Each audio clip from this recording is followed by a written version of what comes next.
The chamber glittered with crystalline light, refracting from the massive dome overhead. Delegates of dozens of species filled the crescent rows, their voices humming in overlapping languages. Towering insectoids clicked their mandibles, serpentine envoys coiled in jeweled harnesses, and avian aristocrats preened their feathers as they waited for the session to begin. In the center, under the council's sigil, stood a single human, thin, gray-haired, hands clasped behind his back. He wore a plain suit, the kind that looked outdated even by human standards. Compared to the ornate exosuits and regal robes of the others, he was an oddity. "Is that the human they sent?" hissed the scaled delegate, her frilled neck vibrating with disdain. "Ancient, fragile. Are they mocking us?" "They mock themselves," another replied, a gelatinous being whose surface rippled like oil. "They send one of their elderly, as if wisdom compensates for weakness." A chorus of laughter followed, sharp and cruel. A hulking insectoid, its chitin gleaming, leaned toward its neighbor and spoke loudly in accented trade common. Perhaps he forgot where he is. This is no retirement hall. Did Earth run out of warriors? The old man said nothing. His eyes, pale blue and calm, moved slowly across the crowd. He stood motionless while the voices around him swelled in derision. "They age so fast," croaked an avian delegate, clicking his beak. "Short-lived, forgettable. They beg for scraps of territory while we decide the galaxy's future. Pitiful, pitiful," echoed the serpent-like delegate, her fangs bared in amusement. "No, laughable. Look at him. He looks like a breeze could break him." The laughter grew bolder, echoing to the chamber's vast acoustics. The old human neither smiled nor frowned. His shoulders remained straight, his breathing steady, as though the taunts failed to reach him. High above on the dais, the Speaker of the Council, a massive, armored cephalopod named Vekler, raised a tendril for silence. "Delegates." Vekler's voice boomed, its translator weaving deep tones into trade common. "We convene to decide humanity's petition for equal standing. Many among you consider it an absurdity. Humans have neither fleets nor power. They are a minor race, bound to their cradle world and a handful of colonies. Should they be granted equal rights?" Before the old man could speak, a towering reptilian delegate named Herrick pounded a clawed fist onto the table. "I say strip them of the rights they already possess. Their expansion is a nuisance. Their lifespan is too brief to honor treaties. They breed recklessly, destabilizing every colony they touch. They are a pest, not a peer." A roar of agreement followed from several factions. The old man's gaze shifted to Herrick for a moment, unreadable. Then he lowered his eyes slightly, as though indulging the outburst of a child.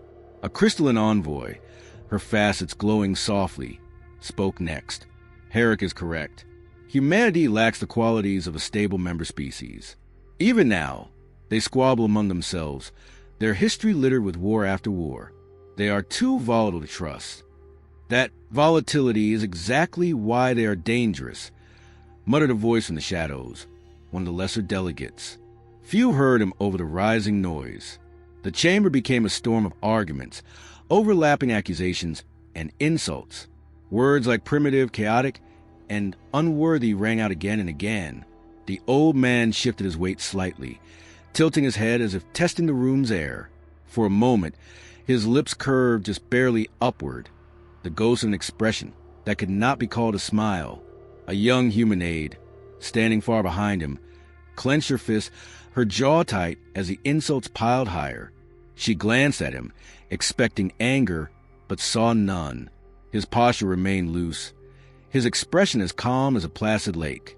"Earth cannot even govern itself," sneered Herrick again, pointing a claw toward him.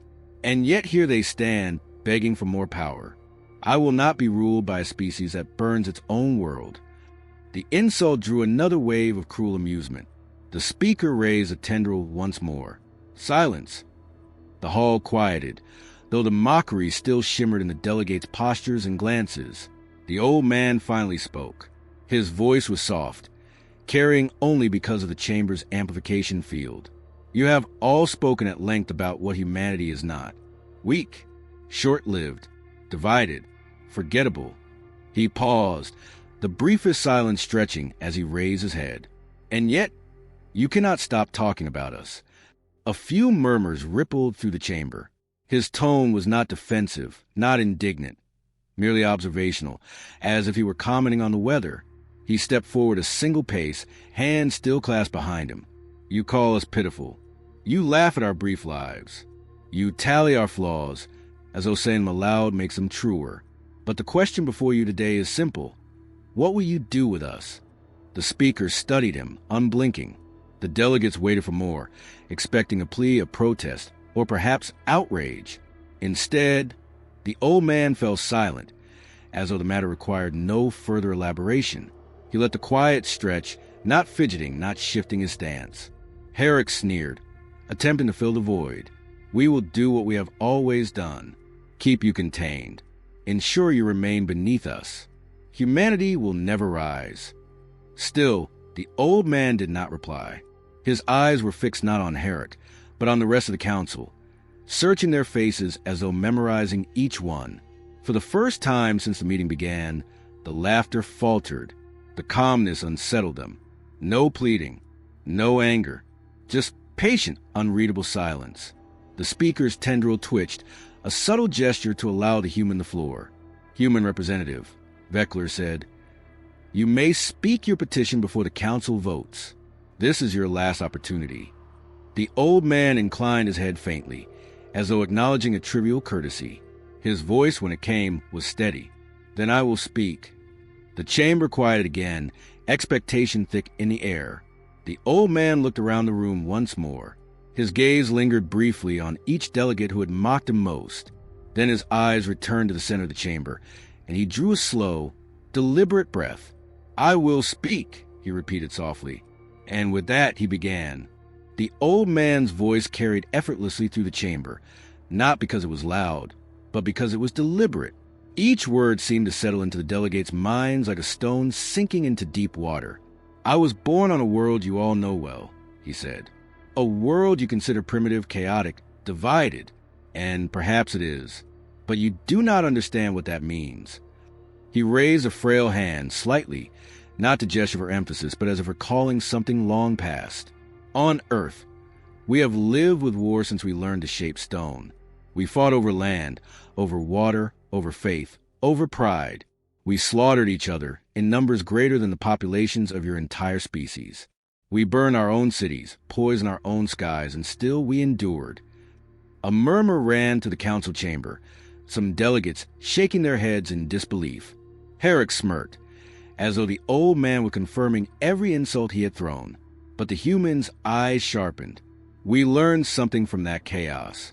That nothing lasts forever. No empire, no ruler, no peace. And because we learned that, we became something you cannot comprehend." The crystalline envoy tilted her head, curious despite herself. The old man took another step forward. "We became resilient. We became clever. We learned to adapt faster than any other creature on our planet. We learned how to fight with anything, with everything, with nothing. We are short-lived, yes, but that means we waste no time when the moment comes." A low, uneasy sound rippled through the chamber. He let his gaze sweep over them. "You call us chaotic because we argue, because we war, because we destroy. You are right. But in that chaos, we forge something you cannot. Unity under fire. When threatened, humanity does not break. We sharpen." Herrick laughed loudly, dismissive. "Empty words. You have fleets that could be counted on one claw. Your colonies would fall in a week if any true power struck them." The old man ignored him.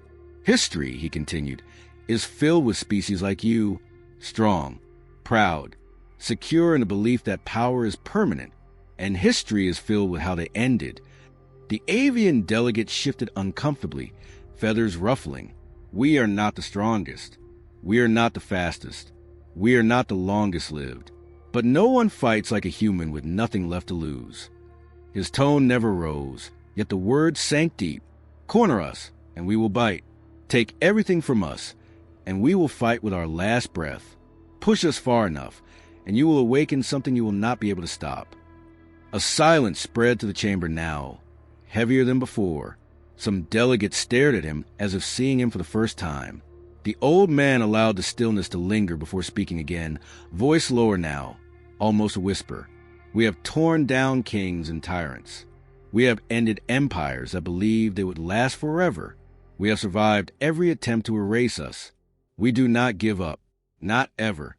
His eyes met those of the crystalline envoy, then the insectoid general, then Herrick himself. You think we are weak because we are few, but that is when we are most dangerous. We have never needed to outnumber our enemies, only to outlast them. The insectoid delegate clicked her mandibles uneasily. The crystalline envoy looked away. He clasped his hands again behind his back. If you strip us of our rights, if you deny us the place we have earned, we will endure. We will adapt. And one day, when you least expect it, when you are comfortable and certain of your power, you will hear the sound of our footsteps. His pale eyes brightened just slightly. And then, you will know what it is to fear a species that refuses to die. The chamber was silent. Even Herrick's smirk faltered, his jaw tightening as if some buried instinct finally recognized danger. The old man inclined his head slightly. That is all I wish to say. He stepped back, folding his hands again, as though nothing he had spoken carried any particular weight. For several long moments, no one moved. The delegates exchanged wary glances, unease creeping through even the proudest faces. The speaker's massive form shifted slightly, tendrils curling inward. Finally, someone tried to laugh. The gelatinous delegate let out a gurgling sound, mocking and nervous. Threats from a dying species? Empty bluster. They are nothing. But the words rang hollow, even to those who heard them. The old man said nothing more. He stood still, his expression as calm as it had been from the beginning. And in that quiet, something unspoken began to take root. An idea, a fear, a question that none of them dared to voice. What he wasn't bluffing. The chamber erupted the moment the speaker adjourned the session. Delegates shouted over one another. Translator feels struggling to keep pace with the chaos. Accusations flew like weapons. You see what they are, Herrick growled, his claws digging into the table. Threats, barely veiled. They should be contained before they grow dangerous. They're already dangerous, hissed the crystalline envoy, her facets pulsing sharply. He spoke as if humanity has a plan we cannot see. What if they've already prepared? The insectoid general slammed her spiked forelimbs down, cracking the table surface. Do you hear yourselves? You're letting words frighten you. They have no fleets, no armies. And yet, muttered a serpentine delegate with an edge of fear in her voice, I cannot stop thinking about what he said. We sharpen. It felt like a promise. Factions splintered almost immediately. Some demanded harsher sanctions on humanity. Others called for preemptive strikes, while a few whispered of secret treaties to secure human cooperation before anyone else could. The old man left without a word, walking slowly out of the chamber with his young aide trailing behind him. She glanced up at him, her brow furrowed. Sir, did you mean to... He raised a hand lightly, silencing her. They're talking now. That's all that matters. While the council descended further into infighting, the message of his speech spread far beyond the chamber. Broadcasts replayed his words across neutral systems, each species interpreting them differently. Some saw them as a declaration of human defiance, others as a warning, and a few as inspiration. In distant star systems, propaganda flared like sparks. A reptilian warlord released a statement denouncing humanity as a lurking threat, justifying military mobilization along shared borders. In response, a rival empire accused the warlord of plotting to use the humans as an excuse for expansion. Trade routes once considered safe became fraught with suspicion. Merchant fleets hired more escorts. Border skirmishes between minor powers increased as paranoia spread. Everywhere, the same phrase from the old man's speech repeated in whispers. We sharpen. Back on Earth, the human governments move with quiet precision. There were no public parades, no overt displays of power, only silent preparation. Fleets began small-scale upgrades. Factories shifted production to war material under guise of economic resilience. Scientists accelerated weapon development projects that had been shelved for decades. More importantly, Diplomats reached out to the outcasts, the species ignored or scorned by the Council's dominant powers. Offers were made, trade agreements signed, quiet promises exchanged in backrooms. The aide approached the old man as he sat in his quarters aboard the station. "It's happening, isn't it? They're going to turn on each other." He didn't look up from the datapad he was studying. "They already are." "And us?" she asked softly. "We wait." Far from the council chamber, an insectoid admiral authorized fleet exercises perilously close to a rival's territory. Within hours, retaliation followed. Skirmishes broke out on a contested moon. Reports of human meddling filled the networks. Rumors of human advisors helping one faction or another, whether true or not. The old man watched it all unfold on silent screens, the corners of his mouth barely lifting. Within weeks, treaties shattered. Accusations became ultimatums. A border dispute between two empires escalated into a full war. Others joined, each fearing that inaction would make them the next victim of humanity's supposed schemes. And through it all, Earth remained officially neutral. But freighters laden with industrial supplies quietly departed human ports. Shipyards expanded under civilian infrastructure programs. Colonies fortified their defenses under the guise of security improvements. The aide stared at the growing list of conflicts on the display. "You didn't threaten them," she whispered. "You just reminded them of what we are." He set the datapad down, finally meeting her gaze. "Fear is more powerful than any weapon. Give them a spark, and they will set the fire themselves." And so they did. The first true battle of the Galactic War did not involve humans at all. A coalition fleet ambushed a rival convoy near a neutral trade world. Retaliation was swift and merciless, drawing in more allies on both sides. From there, the conflict spread like wildfire. The council chamber fell silent in the days that followed, not from order, but from absence. Many delegates had left command their fleets or secure their homeworlds. Watching the news feeds at his quarters, the old man folded his hands behind his back. Every headline was a reminder that the galaxy's great powers were tearing each other apart, all because of a speech spoken in calm tones by someone they had dismissed as weak. The aide asked, "Do you think they'll realize what you did?" He shook his head. "By the time they do, it will be too late." And far away, in the dark between the stars, humanity waited, sharpening quietly. The war consumed the galaxy like a spreading fire. Empires that had stood for centuries fractured under the weight of suspicion and ambition. Fleets clashed in distant star systems. Entire colonies burned, and alliances shifted by the hour. None of the great powers trusted one another, each convinced that humanity lurked behind every betrayal. Yet Earth never fired the first shot. While the others destroyed each other, humans moved quietly. Convoys of aid shipments traveled to border worlds, carrying more than just supplies. Colonies that had once been vulnerable became strongholds, their defenses upgraded piece by piece. Human fleets grew, not in secret but in plain sight, under the guise of self-defense against instability. Few paid attention. They were too busy fighting one another. On a contested mining world, two alien fleets annihilated each other in a brutal orbital battle. Hours later, a human task force arrived to restore order, claiming the shattered planet for its own. It became a pattern. Everywhere chaos spread, humanity followed, not as conquerors, but as survivors, inheriting what others abandoned. The old man watched it unfold from a quiet command center on Earth. Reports scrolled across a dozen screens. New territories claimed, treaties signed with species desperate for protection, alliances formed in exchange for safety. Humanity was no longer a minor power. His young aide stood beside him, stunned by the pace of events. "They're tearing themselves apart," she said. "And we're winning, without even attacking." "We only needed time," the old man replied. "Fear did the rest." Weeks became months, and the galaxy's map changed beyond recognition. Once mighty fleets lay in ruins.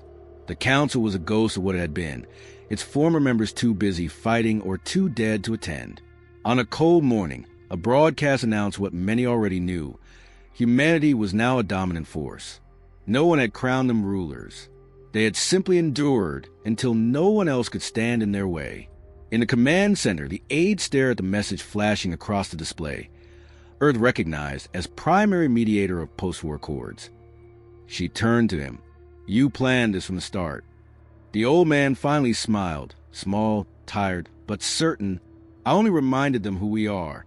The rest was inevitable. She looked at him with something between awe and fear. You didn't just win.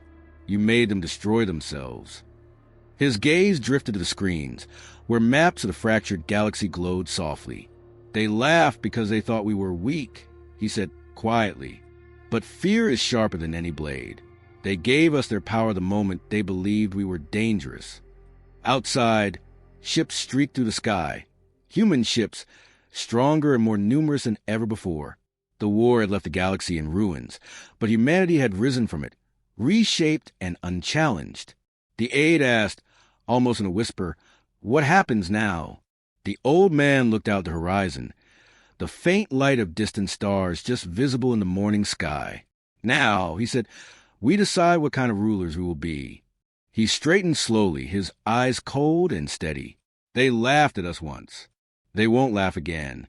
And as the stars shimmered above a world no longer underestimated, the old human allowed himself the smallest, faintest smile.